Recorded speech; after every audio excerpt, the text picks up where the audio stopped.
काशीराम जी।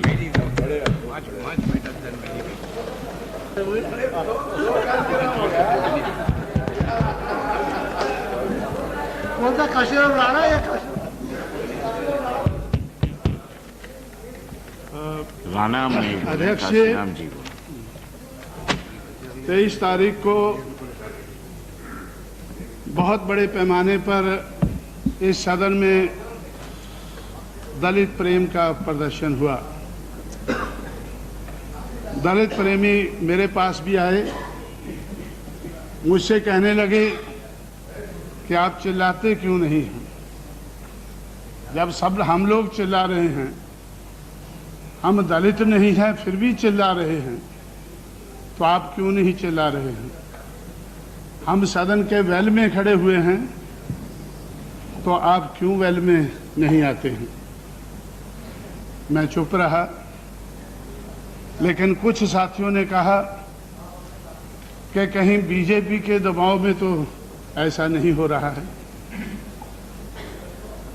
जिन साथियों ने मुझे कहा कि बीजेपी के दबाव में शायद ऐसा हो रहा हो, मैं उनसे कहना चाहता हूं कि कांशीराम में और महाराष्ट्र के दलितों में बहुत फर्क है, जमीन आसमान का फर्क है। मैंने कांग्रेस के साथ भी समझौता किया है, उनके दबाव में नहीं आया हूं। मैंने बीजेपी के साथ समझौता किया है, दबाव की कोई बात नहीं है। बीजेपी अगर बुरा काम करती है तो मैं उसको भी कंडम करता हूं, उसके बारे में भी सोचता हूं, कम करता हूं, सोचता ज्यादा हूं। तो मैं समझता हूं कि मेरे लिए सोचना ज्यादा जरूरी है, चिल्लाना उतना जरूरी नहीं है। दलित प्रेमियों ने जो 23 तारीख को दलित प्रेम दिखाया और मुझसे भी कहा कि मुझे भी चलाना चाहिए, और यही नहीं, बहुत से पेपरों में भी ये बात आई कि कांशीराम को दलित प्रेम नहीं है, इसलिए वो महाराष्ट्र के बारे में चुप है। मैं महाराष्ट्र के बारे में चुप नहीं हूं। महाराष्ट्र में जाकर मैं बहुत कुछ बोला हूं। मेरी बात महाराष्ट्र के दलितों ने नहीं सुनी है, इसलिए उनको आज ये दिन देखना पड़ रहा है। पिछले 50 साल से ये दिन देखना पड़ रहा है, चाहे वो कांग्रेस का राज रहा हो, चाहे किसी और का रहा हो। अगर उन्होंने मेरी बात मानी होती तो मैं शायद मुझे इस सदन में बोलने की ज़रूरत ना पड़ती। अब मैं इस सदन के माध्यम से मैं महाराष्ट्र के दलितों को सलाह देना चाहता हूं, जो मैं महाराष्ट्र में जाकर दिया करता था। वो सलाह क्या है कि महाराष्ट्र में अगर ऐसी बातें, ऐसी वारदातें अगर बिहार के बेलची और पिपरा में होती हैं तो बात समझ में आती है, अगर उत्तर प्रदेश के आगरा में होती है तो भी बात बुरी नहीं लगती है। लेकिन अगर इस किस्म का दलितों के ऊपर अन्याय महाराष्ट्र में होता है, चाहे वो कांग्रेस की तरफ से हो, चाहे वो बबरूहान गवई की आंखें निकालने का काम हो, जो मैं महाराष्ट्र में खुद अपनी आंखों से देखा है, और चाहे वो यूनिवर्सिटी से संबंधित हो, यूनिवर्सिटी के नामकरण से संबंधित हो, या आज की जो वारदात है जिसके बारे में डिस्कशन हो रहा है, ये सारी चीज़ें महाराष्ट्र में होती हैं तो मुझे अफसोस होता है। अफसोस क्यों होता है? शिवसेना भाजपा की बात कर रहा हूँ मैं शिवसेना भाजपा की बात कर रहा हूँ। जो आज हो रहा है, जो आज हो रहा है उसका मुझे दुख है, जो आज हो रहा है उसका मुझे दुख है, मैं उसको कंडेम करता हूँ। अभी अभी मेरे एक साथी कह रहे थे कि जिनके साथ आपकी दोस्ती है उनके उधर होम मिनिस्टर हैं, उनके उधर होम मिनिस्टर है। मेरी दोस्ती कांग्रेस के साथ भी रही, उनके भी होम मिनिस्टर रहे हैं, सेंटर में भी रहे हैं, स्टेट में भी रहे हैं। इससे कोई मतलब नहीं है कि अगर हमारी दोस्ती, किसी दोस्त अगर होम मिनिस्टर अगर गलत बात करता है तो मैं उसको भी कंडेम करता हूं। लेकिन मैं कंडम करने के लिए खड़ा नहीं हुआ हूं।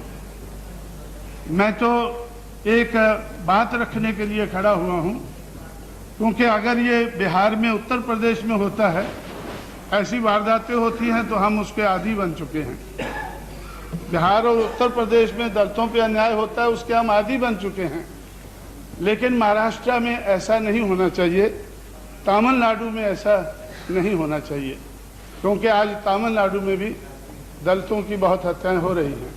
उसका भी हमें दुख होता है। दुख क्यों होता है कि तमिलनाडु में पेरियार का आंदोलन चला है। पेरियार 1924 तक कांग्रेस पार्टी के अध्यक्ष थे। 1924 में जब नारायण गुरु के चेलों ने जब वैकम का सत्याग्रह शुरू किया तो पेरियार उनकी मदद के लिए वैकम में केरला में पहुंचे। जब पेरियार वैकम पहुंचे तो गांधी जी जो तिलक के बाद जो कांग्रेस के कारोबार को देख रहे थे, तो उन्होंने पेरियार से कहा कि ये कांग्रेस का एजेंडा नहीं है, हमारा एजेंडा आज़ादी का है। हम आज़ादी चाहते हैं, अंग्रेज़ों को निकालना चाहते हैं, हम छुआछूत को दूर नहीं करना चाहते हैं। ये हमारे एजेंडे में नहीं है। देश आज़ाद हो जाएगा, बाद में देखा जाएगा क्या करना है, लेकिन आज तो हमें अंग्रेज़ों को निकालना है। तो पेरियार ने 1924 में कांग्रेस छोड़ी। मैं उसको क्यों मानता हूं, उनकी ज़्यादा आदर क्यों करता हूं कि उन्होंने एजेंडा बदला। उन्होंने कहा कि अगर ये कांग्रेस का एजेंडा नहीं है तो मैं इसी कांग्रेस का अध्यक्ष नहीं रहना चाहता हूं। कांग्रेस छोड़कर उन्होंने 1925 में सेल्फ रिस्पेक्ट मूवमेंट शुरू की। पेरियार ने और बहुत से काम किए होंगे जिनसे मैं सहमत ना हूं, लेकिन उनकी जो सेल्फ रिस्पेक्ट मूवमेंट है उसका मैं और मेरी पार्टी उसका बहुत आदर करती है। तो इसी तरह से महाराष्ट्र में जहां फुले, शाहू, अंबेडकर, तीन महापुरुषों ने 1848 से लेकर 1956 तक 108 साल लंबा संघर्ष किया। किस चीज के लिए किया? सामाजिक और आर्थिक परिवर्तन के लिए। सामाजिक और आर्थिक परिवर्तन के लिए शूद्र और अति शूद्र को, शेठ जी भट्ट जी का मुकाबला करने के लिए जो 108 साल की कोशिश हुई, और वो कोशिश बेकार गई है। जो महाराष्ट्र में पिछले 50 साल से हुआ है उसके आधार पर मुझे ऐसा लगता है कि वो कोशिश कामयाब नहीं हुई है। वो कोशिश क्या थी?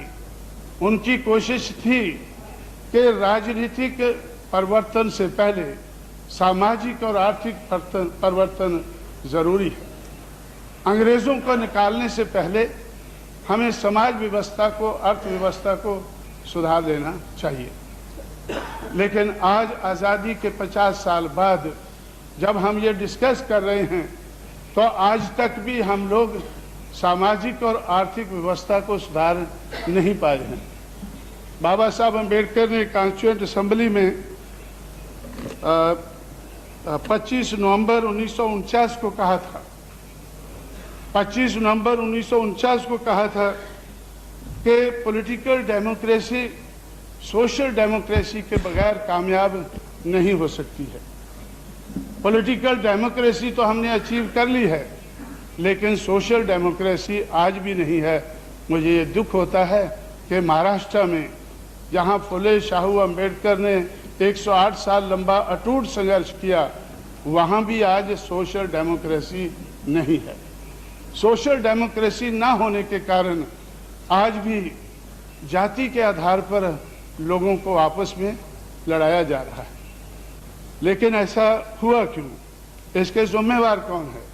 मैंने पहले कहा है कि मैं दलितों को बड़ा भारी जिम्मेवार समझता हूँ, क्योंकि दलितों ने जो अंबेडकर के स्टैचू लगाए हैं वो तो ठीक हैं, लेकिन जो उन्होंने अंबेडकर की मूवमेंट को ख़त्म किया है वो गलत हुआ है।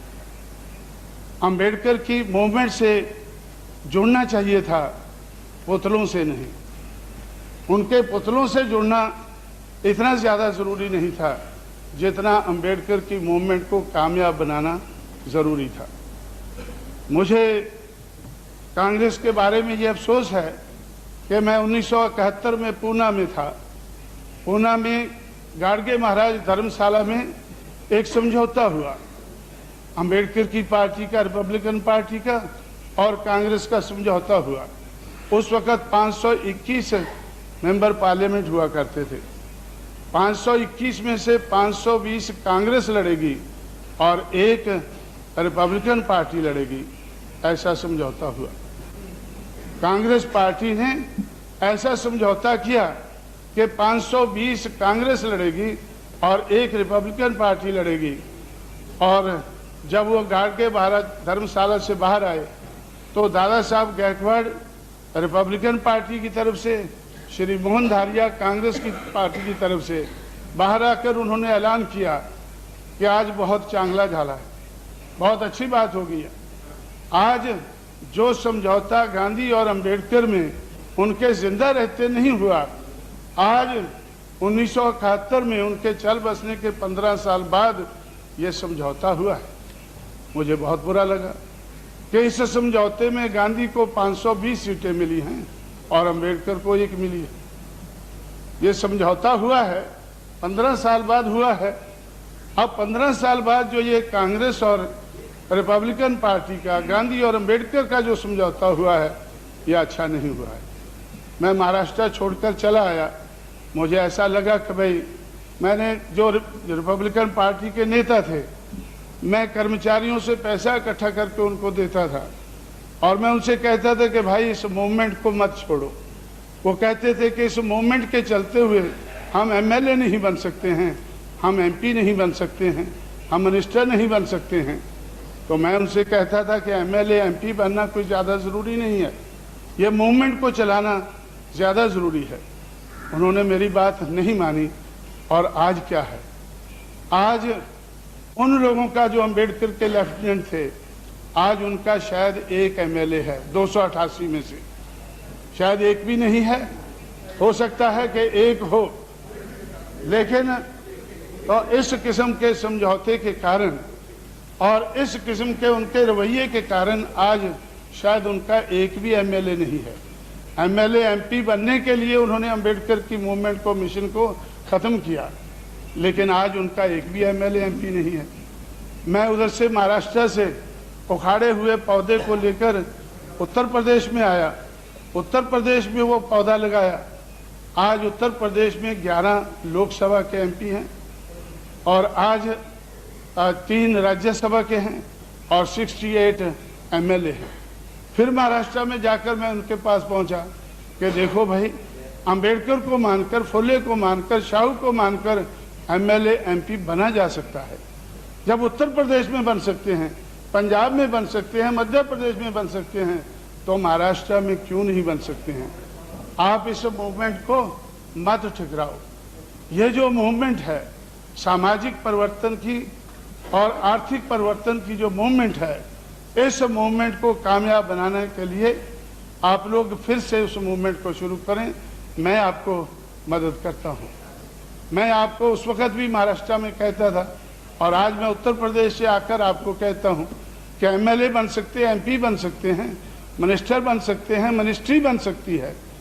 आज उत्तर प्रदेश में हमारी मिनिस्ट्री है, चाहे वो किसी के साथ मिलकर ही हो, लेकिन हो सकता है।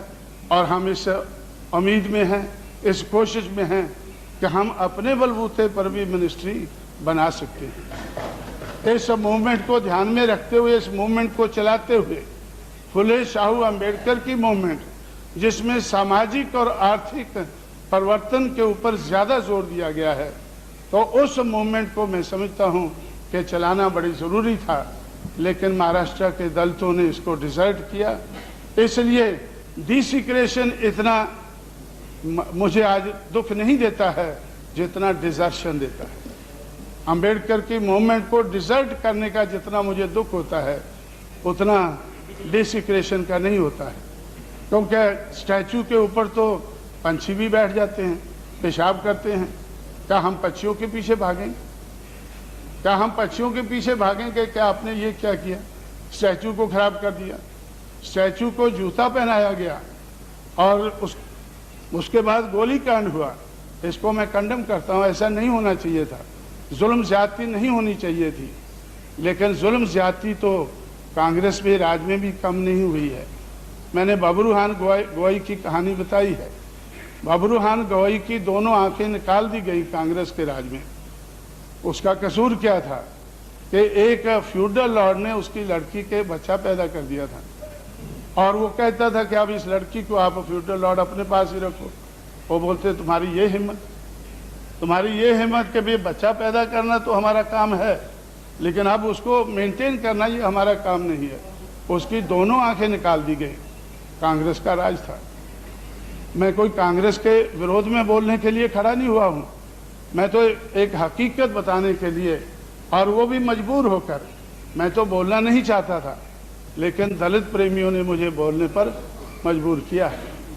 तो इसलिए तो मैं ऐसा समझता हूं कि उस वक्त भी ऐसा हुआ। उसके बाद महाराष्ट्र के जो लेफ्टिनेंट बाबा साहब अम्बेडकर के थे वो कमज़ोर हैं। उनकी कमजोरी के कारण, कमजोरी को छुपाने के लिए उन्होंने यूनिवर्सिटी का मसला उठाया कि हमें यूनिवर्सिटी चाहिए, अम्बेडकर का नाम यूनिवर्सिटी से जुड़ना चाहिए। ये सारे लोग जानते हैं, महाराष्ट्र के लोग ज़्यादा जानते हैं कि अम्बेडकर का नाम रातवाड़ा यूनिवर्सिटी से जुड़ना चाहिए। तो मैं उनसे कहता था कि भाई जब आप अम्बेडकर की मूवमेंट को नहीं चला रहे हैं तो यूनिवर्सिटी से कौन नाम जोड़ेगा। अम्बेडकर ने खुद कहा है कि political power is the master key with which you can open each and every lock. तो इसलिए राजनीति की जो पॉलिटिकल पावर है, उसकी जो गुरु किल्ली है, आप उसको हासिल करने के लिए अम्बेडकराइट मूवमेंट को चलाएं। जब राजनीतिक किल्ली आपके हाथ में, गुरु किल्ली आपके हाथ में होगी, तो आप यूनिवर्सिटी का नाम बदल भी सकते हैं, आप यूनिवर्सिटी नई भी बना सकते हैं।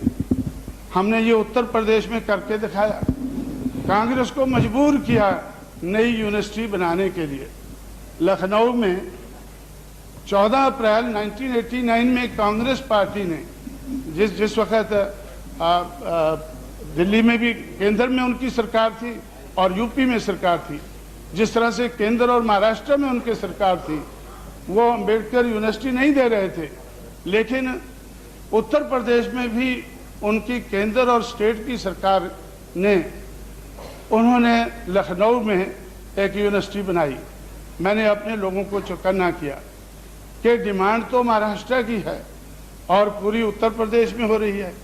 महाराष्ट्र में अम्बेडकर ने स्कूल बनाए, कॉलेज बनाए, हॉस्टल बनाए, एजुकेशन के मामले में बहुत कुछ किया। उत्तर प्रदेश में तो प्राइमरी स्कूल भी नहीं बनाया। अम्बेडकर ने उत्तर प्रदेश में कोई प्राइमरी स्कूल भी नहीं बनाया और किसी की डिमांड नहीं है कि यूनिवर्सिटी बनाओ। तो ये कांग्रेस वाले यूनिवर्सिटी क्यों बना रहे हैं? ये इसलिए बना रहे हैं कि इनको खतरा है कि उत्तर प्रदेश में अम्बेडकर को मानने वाले लोग मास्टर की तरफ हाथ बढ़ा रहे हैं, गुरु किल्ली की तरफ हाथ बढ़ा रहे हैं। तो इसलिए उसको छिपाने के लिए ये उत्तर प्रदेश के लखनऊ में ये यूनिवर्सिटी बना रहे हैं। इसलिए हमें सावधान रहना चाहिए। आज उन्होंने यूनिवर्सिटी भी बना दी है, और गुरु किल्ली भी हमारे हवाले कर दी है। और उस गुरु किल्ली का इस्तेमाल करके हमने यूनिवर्सिटियों के नाम भी बदले हैं। वो यूनिवर्सिटी तो सेंटर की है, वो सेंट्रल यूनिवर्सिटी है, इसलिए हमने स्टेट की यूनिवर्सिटी, आगरा यूनिवर्सिटी का नाम हमने अम्बेडकर यूनिवर्सिटी रख दिया है। यही नहीं, मैं 94 में महाराष्ट्र में गया तो लाखों लोगों ने मुझे सिग्नेचर इकट्ठे करके दिए कि शाहू महाराज ने तो दक्कन एजुकेशन के लिए, या इस पूना, सातारा, कोल्हापुर एरिया में उन्होंने एजुकेशन के बढ़ावे के लिए बहुत कुछ किया है। इसलिए पूना यूनिवर्सिटी का नाम हम छत्रपति शाहू महाराज यूनिवर्सिटी रखना चाहते हैं। तो मैंने उनसे कहा कि भाई ठीक है, आपको मुझे सिग्नेचर दो। मैं उनको लेकर शरद जी के पास चले गया, वो मुख्यमंत्री थे। मैंने उनसे कहा कि भाई ये लाखों लोगों की डिमांड है कि वो छत्रपति शाहू महाराज यूनिवर्सिटी इसका नाम रखना चाहते हैं। उन्होंने कुछ उसके ऊपर एक्शन नहीं लिया। तो कोल्हापुर में मैंने पब्लिक मीटिंग लेकर कहा कि भाई आप लोगों को इसके लिए आंदोलन करना चाहिए। अगर सचमुच आपका ये ख्याल है कि ये यूनिवर्सिटी का नाम पूना यूनिवर्सिटी का नाम बदलना चाहिए तो आप आंदोलन करें, मैं आपके साथ हूँ। लेकिन कुछ दिन बाद श्री बाल ठाकरे उधर पहुँचे। उधर से एक पढ़ारी नाम का पेपर निकलता है, उसमें हेडलाइन था। मैं गोवा में था तो मेरे पास पढ़ारी नाम का पेपर लेकर कोई आया कि बाला साहब ठाकरे ने कहा है कि कांशीराम की इधर महाराष्ट्र में क्या ज़रूरत है। ये यूनिवर्सिटी तो, ये काम तो शाहू महाराज का काम तो हम ही कर देंगे। मुझे बड़ी खुशी हुई कि शायद ये कर दें, लेकिन आज 2.5 साल से उनकी सरकार है उधर, तो आज तक उन्होंने 2.5 साल में ये काम नहीं किया है। ये काम उन्होंने नहीं किया है। 2.5 साल से उनकी सरकार है, लेकिन जब कांशीराम के हाथ में उत्तर प्रदेश की सरकार आई तो हम लोगों ने छत्रपति शाहू राम के महाराज के नाम पर, जिस कानपुर में एक दिन के लिए शाहू महाराज आए थे 1919 में, उस कानपुर को सिलेक्ट करके छत्रपति शाहू महाराज यूनिवर्सिटी बना दी। तो इस तरह से मैं ऐसा समझता हूँ कि अगर हमें, मैं समझता हूँ कि दलितों को अगर अपना उद्धार करना है, दलितों को अगर उनका एम्पावरमेंट वो चाहते हैं, दूसरे एम्पावरमेंट की बात करते रहेंगे, दूसरे लोग दलित एम्पावरमेंट की बात करते रहेंगे, लेकिन उनको पावर में आने से रोकेंगे, जिस तरह से महाराष्ट्र में रोका गया और वो रुक गए। तो इस तरह से मैं समझता हूँ कि दलितों को इस दलित प्रेम से सावधान रहना चाहिए। दलितों को, जो नॉन दलित है, उनके दलित प्रेम से सावधान रहना चाहिए। मैं इस सदन के माध्यम से महाराष्ट्र के दलितों को ये मैसेज भेजना चाहता हूँ और देशवासियों को भी मैसेज देना चाहता हूँ कि देशवासियों को भी मैसेज देना चाहता हूँ कि डॉक्टर अम्बेडकर ने आज से 50 साल पहले हमें सावधान किया था। 25 नवंबर 1949 को कॉन्स्टिट्यूएंट असेंबली में उन्होंने कहा था कि on 26th of January 1950 we are going to enter into a life of contradiction. In politics, we will have equality, and in social and economic life, we will have inequality. In politics, we will be recognizing the principle of one man, one vote, and one vote, one value. In our social and economic life, we shall, by reason of our social and economic structure, continue to deny the principle of one man, one value. How long shall we continue to live this life of contradictions? How long shall we continue to deny equality in our social and economic life? If we continue to deny it for long, we will do so only by putting our political democracy in peril. So, after 50 years of independence, still there is no social democracy. On the social and economic front, we have not moved as much as we should have moved during the last 50 years. That's why on 15th August, we are launching a campaign. The name of the campaign is Dependence in Independent India. Dependence in Independent India. India is independent, but more than 50% Indians are dependent. In agriculture field, lots of people, ये जो लोग खेतों में खेती करके अनाज पैदा करते हैं, तो उनकी संख्या बहुत ज़्यादा है, लेकिन उनके पास खेत नहीं है। खेतों के लिए वो दूसरे के ऊपर डिपेंडेंट है। लेकिन जब वो खेतों में खेती करने वाला किसान, जब वो भूखा मरता है, बेइज्जत होता है, किनके हाथों में, जिनके पास खेत है, तो वो देहात छोड़कर शहरों में आ जाता है।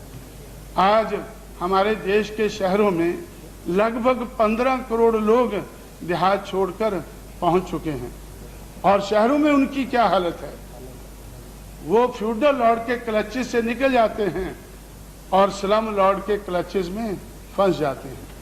शहरों में स्लम लॉर्ड है और देहातों में फ्यूडल लॉर्ड है। इकोनॉमिक फ्रंट पे, सोशल फ्रंट पे हम आगे नहीं बढ़े हैं। तो इसमें भी मैं समझता हूं कि दलित प्रेमियों से ये काम होने वाला नहीं है। उनको 50 साल मिले हैं, चाहे वो किसी भी पार्टी के दलित प्रेमी हों। 50 साल में उन्होंने सोशल और इकोनॉमिक फ्रंट के ऊपर जिसके लिए फुले शाहू अम्बेडकर ने संघर्ष किया, उसकी बात आगे नहीं बढ़ाई है। अगर आगे बढ़ानी है तो ये दलितों को ये काम खुद करना होगा, चाहे वो दलित उत्तर प्रदेश का है, बिहार का है, महाराष्ट्र का है, तमिलनाडु का है। उनको मिलजुल कर ये काम करना होगा। इस सदन के माध्यम से ये मैसेज मैं उन सारे दलितों तक पहुंचाना चाहता हूं। धन्यवाद। श्री सुरेंद्र यादव।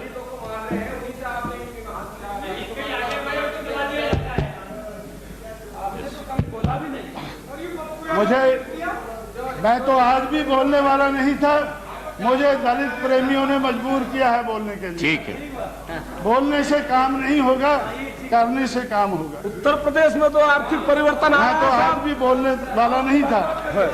उत्तर प्रदेश में आर्थिक परिवर्तन आ गया है। वो जो हमने कांग्रेस से वादा किया है वो उनके साथ पूरा किया है। जो जिसके साथ भी वादा करेंगे पूरा करेंगे। ओके धन्यवाद। आर्थिक प्रगति सही हो गई है। आप लोगों का गवर्नर का राज हम लोगों ने 5.5 महीने आजमाया है। गवर्नर का राज आप लोगों का ही राज था। ठीक है। तो 5.5 महीने आजमाने के बाद आपका राज हम आजमा रहे हैं। अभी 2 महीने और आजमा ठीक है। श्री 2 महीने और आजमा लें और 2 महीने के बाद हम उनको हाथ में दे देंगे, फिर उनसे आजमा लेंगे। ठीक है पप्पू यादव जी। हम बम्बे में जाना पप्पू यादव जी, जब मुझे जरूरत पड़ेगी बम्बे भी चले जाएंगे। ठीक है। काशीराम जी, ठीक है।